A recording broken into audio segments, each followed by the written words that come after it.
Bonjour à toutes et à tous, j'espère que vous allez bien. Aujourd'hui, je vais vous parler de la tragique histoire de Kaylee Mandadi et c'est parti.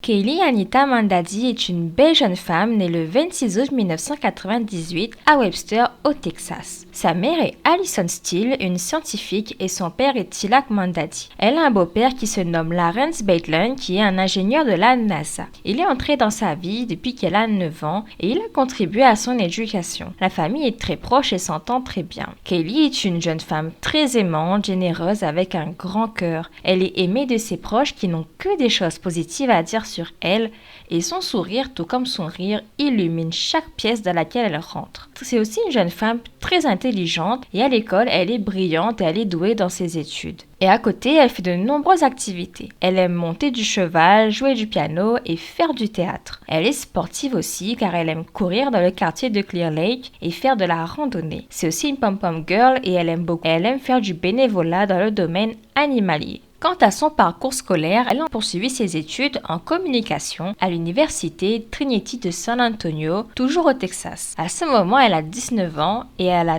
tout pour elle.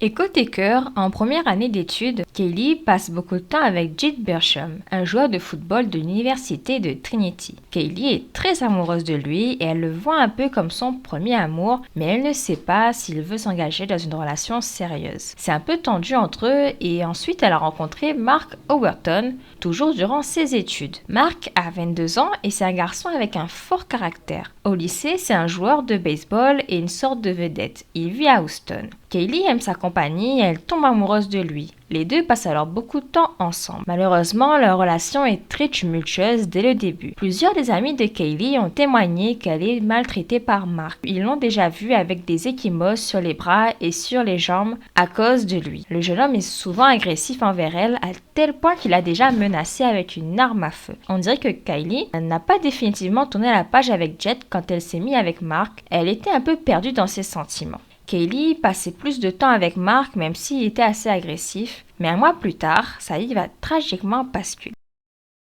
Nous sommes en octobre 2017, le week-end du 28 au 29 octobre. Mark a décidé d'emmener Kaylee au festival de musique de Mala Luna à San Antonio. Le programme est de passer du bon temps et ensemble ils ont bu de l'alcool et consommé des produits illicites. Ils ont apprécié la musique et beaucoup rigolé. Alors qu'ils devaient passer un moment en amoureux, les choses vont déraper. Le dimanche 29 octobre 2017 à 22h30, Mark Overton a emmené Kaylee Mandadi aux urgences à l'hôpital rural de Luling, au Texas. Et elle était dans un état assez grave. Lors de son admission, Kaylee était couverte d'ecchymoses et inconsciente. Et un fait étrange, elle était partiellement vêtue. Et à ce moment-là, elle était en état de mort cérébrale. Le personnel médical est confus en la voyant dans cet état et font tout pour la sauver. Malheureusement, le 31 octobre 2017, Kaylee Mandadi est déclarée morte à l'hôpital. Le personnel ne comprend pas ce qui s'est passé et comment cette jeune femme a pu trouver la mort aussi brutalement. La nouvelle de la mort de Kaylee fut un choc immense pour ses parents et sa famille qui sont dévastés. Une enquête est alors ouverte pour savoir ce qui lui est arrivé. Et dès le début, la police soupçonne Mark, son petit ami, d'être le suspect numéro 1 dans l'agression de Kaylee, même si c'est lui qui l'a emmenée à l'hôpital. Les policiers ont interrogé les parents et les proches de Kaylee afin d'en savoir plus sur elle et sur ce qu'elle a fait durant ce week-end. Ils ont appris qu'elle s'est rendue au festival de musique Mala Luna. Avec Mark, les policiers ont discuté avec la maman de Kaylee, Allison Steele, à propos de son comportement et sa mère a confirmé que Kaylee consommait beaucoup de stupéfiants pour s'amuser et que cela créait de grosses disputes entre elles. Ils vont ensuite apprendre que l'ex-petite amie de Kaylee, Jet, se trouvait aussi au festival à ce moment-là. Ils pensent alors que lorsque le couple est tombé sur lui, une dispute a éclaté et les choses ont dérapé. Ils ont alors interrogé Mark qui confirme le déroulement des faits. Il explique qu'ils ont quitté le festival entre 17 et 18 heures dans sa voiture, une Mercedes, et qu'à ce moment, ils étaient en conflit. En fait, lorsque Kaylee a retrouvé son ex-Jet au festival, elle était perturbée. Elle a confié à Mark qu'elle avait toujours des sentiments pour lui. La police lui a alors demandé comment est-ce qu'il a réagi lorsqu'elle lui a confié cela. Et il a dit les mots suivants. Et je lui ai dit qu'il faut que tu te remettes de ce mec. Il n'en vaut pas la peine que tu lui accordes ton temps. Tes amis sont faux. J'essayais de lui faire comprendre qu'elle n'avait pas besoin d'être entourée de ces gens. Ensuite, ils se sont arrêtés sur un stationnement d'une station-service appelée Valero, où ils ont été intimes et en fait ils ont eu des rapports assez violents. Mark a dit les mots suivants à ce propos. Nous étions en train de faire l'amour, je l'ai étranglée, mais ce n'était pas comme si je la tuais. Mark a affirmé qu'il n'a jamais été violent avec elle, alors qu'elle l'avait déjà frappé et il l'a bousculée ne serait-ce qu'une fois, mais jamais il n'a levé la main sur elle. Il a confié que ce n'était pas la première fois qu'ils faisaient des pratiques de ce genre ensemble, et le policier a demandé si elle était consentante à propos de ce type de rapport, et il a affirmé que oui, elle a toujours été partante pour cela. Puis il a confié que Kaylee s'est évanouie après les rapports et il a dit les mots suivants. Après que nous ayons eu des relations sexuelles, elle m'a quand même parlé pendant 5 ou 6 minutes après. C'est à ce moment qu'elle a dit qu'elle se sentait pas bien, elle s'est évanouie, elle a ronflé. Mark a ensuite expliqué qu'il pensait à ce moment que Kaylee a dû avoir un gros coup de fatigue et il a décidé de la ramener chez elle pour qu'elle se repose. Mais sur la route, à un moment donné, il ne l'a plus entendu ronfler et c'est là qu'il a commencé à paniquer. Il a eu comme un mauvais pressentiment. Il a secoué et il a crié son prénom, mais elle ne réagissait pas. Il lui a fait un massage cardiaque, mais toujours rien. Il a alors décidé de l'emmener à l'hôpital et voici la version des faits de Mark. Et pour le moment, il n'a pas été inculpé pour le meurtre de Kaylee, mais un élément va tout changer et discréditer sa version des faits. Puisque sa mort reste incompréhensible, une autopsie est réalisée sur la jeune femme et on découvre qu'elle a eu un traumatisme contondant à la tête, ce qui a causé son décès. Kaylee a donc été agressée violemment et il s'agit d'un homicide. Le fait que l'on l'ait retrouvée partiellement vêtue et couverte de bleu laisse penser qu'elle a été abusée physiquement et ça donne aussi un aspect assez charnel au meurtre. Lorsque les résultats de l'autopsie sont dévoilés publiquement, ce fut le choc. Quelques semaines après cette révélation, Mark est alors inculpé et accusé de meurtre ainsi que d'agression sexuelle sur Kaylee Mondavi. Rétorque alors et il affirme n'avoir rien fait à Kaylee. Mais son profil en tant que possible tueur intrigue, car il a emmené sa victime à l'hôpital alors qu'il aurait tenté de la tuer. Et pour les autorités, les meurtriers n'ont pas l'habitude de faire cela. S'ils voulaient vraiment se débarrasser d'elle, ils l'auraient laissée inconsciente en train de mourir dans la voiture. Les policiers ont alors fait le point et ont trouvé plusieurs incohérences chez Mark. Déjà, lors de son interrogatoire, il a changé de version à plusieurs reprises, puis Mark avait des blessures étranges sur ses bras. Et en discutant avec les amis de Kaylee, les policiers ont appris qu'il avait tendance à être agressif envers elle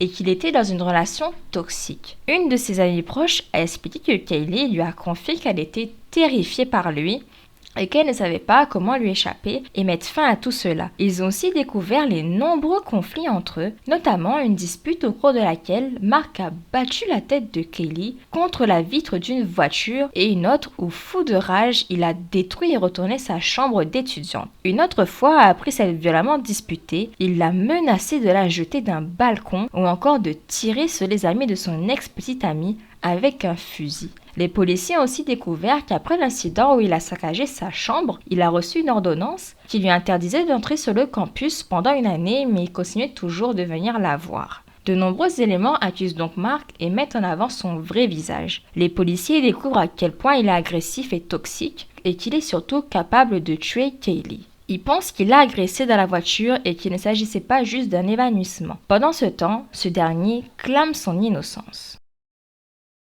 En décembre 2019, 2 ans après la mort de Kaylee Mondavi, le procès de Mark Overton débute alors. Il est accusé d'avoir kidnappé, agressé et tué la jeune femme. Dès le début, Mark continue de plaider non coupable. La famille ainsi que les proches de Kaylee sont là, ils pleurent sa perte et attendent qu'une chose, que sa mort soit vengée. Pour ses parents, le moment est douloureux. Son beau-père Lawrence considère Mark comme un monstre et sa mère fuit plutôt son regard. Pour la procureure Alexandra Crenshaw, voici le scénario du crime. Le 29 octobre 2017, Mark a emmené de force Kaylee au festival de musique, puis dans sa voiture où il l'a agressée intimement, puis il l'a frappée à plusieurs reprises, ce qui lui a provoqué une hémorragie cérébrale entraînant sa mort. Les avocats de Kaylee ont des preuves à l'appui de la violence de Mark à ce moment puisqu'ils montrent des photos d'elle avec le visage défiguré par les coups et l'état dans lequel elle était en arrivant à l'hôpital. Le procureur a déclaré les mots suivants. Kaylee était couverte d'ecchymoses de la tête aux pieds. Je crois que vous n'aurez aucune réserve à déclarer cet accusé coupable d'infraction de meurtre. Les avocats de Mark contre-attaquent. John Hunter, son avocat, remet en question le supposé enlèvement en affirmant qu'ils n'ont pas de preuve que Mark ait enlevé Kaylee. Et qu'en est-il des blessures retrouvées sur le corps de la jeune femme? John Hunter a expliqué que ces ecchymoses ont été provoquées par le personnel médical lorsqu'ils ont essayé de la réanimer en 7 fois. Mais un élément troublant sur Kaylee en dit long. En fait, Cheryl Lane est l'ambulancière qui est tombée sur Mark lorsqu'il a emmené Kaylee à l'hôpital. Il a demandé son aide car selon lui, sa copine ne respirait plus. Elle l'a regardé dans sa voiture et elle a vu une scène assez troublante. Elle a vu Kaylee avec la zone de son corps en bas de la taille dévêtue et son pantalon ainsi que le reste de sa tenue étaient sur le sol à ses pieds et elle avait des blessures. Elle a aussi découvert des ecchymoses sur l'intérieur de ses jambes. Lors du procès, les avocats de la jeune femme sont également revenus sur leur relation tumultueuse. Plusieurs amis à Kaylee ont témoigné des nombreuses disputes et épisodes de violence auxquels ils ont été témoins. On a aussi appris qu'il était passionné par la musculation et qu'il prenait des stéroïdes, ce qui aurait pu l'influencer. Il a menacé plusieurs fois Kaylee, comme je l'avais dit, et il a agressé à plusieurs reprises. Ils sont revenus sur l'incident où il a complètement ravagé sa chambre d'étudiante. À ce moment-là, Kaylee en a eu marre et elle voulait stopper leur relation. Mark était furieux et l'a menacé d'en finir avec sa vie si elle ne répondait pas à ses appels. Il lui a envoyé une photo de lui avec un pistolet en la menaçant. Kaylee était complètement terrifiée et elle avait peur qu'il passe réellement à l'action et elle a donc pardonné car elle ne voulait pas avoir cela sur sa conscience. On va aussi apprendre à la barre que Kaylee était prise dans un triangle amoureux car en même temps qu'elle fréquentait Mark, elle a confié à Jet qu'elle voulait se remettre avec lui. Elle lui a envoyé des textos disant qu'elle était amoureuse des deux jeunes hommes et qu'elle était perdue dans ses sentiments. Jet Bircham est venu témoigner et il a confié un fait intéressant. Il a révélé que Kaylee lui a avoué que le fameux week-end en octobre 2017, elle allait mettre un terme à sa relation avec Mark afin de se remettre avec lui. Elle voulait le faire le dimanche au festival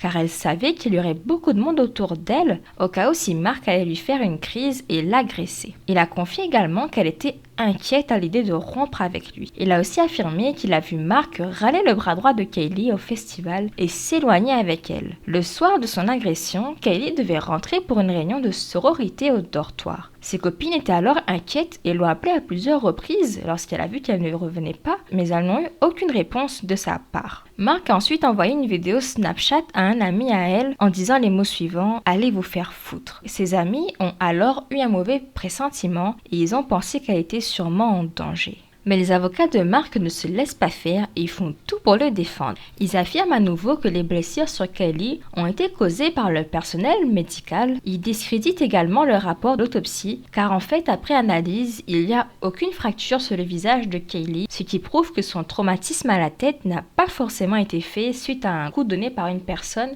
mais aussi par une chute. Cette théorie colle avec le rapport de l'autopsie. Son avocat avance alors que durant leur rapport, Kaylee a glissé et elle s'est cognée la tête contre quelque chose et c'est à ce moment qu'elle a perdu connaissance. Il avance aussi que la présence de drogue dans son sang aurait pu faire monter sa tension artérielle et créer un évanouissement. Ces nouveaux éléments mettent le doute dans l'esprit des jurys. Et après 10 heures de libération, le jury envoie une note finale au juge disant les mots suivants. Après mûre délibération et discussion, nous ne pouvons malheureusement pas parvenir à une décision unanime. Tous les jurés ont exprimé leur position ferme et leur incapacité à changer leur position avec la preuve fournie. Mesdames et messieurs les jurés, je prononce l'annulation du procès.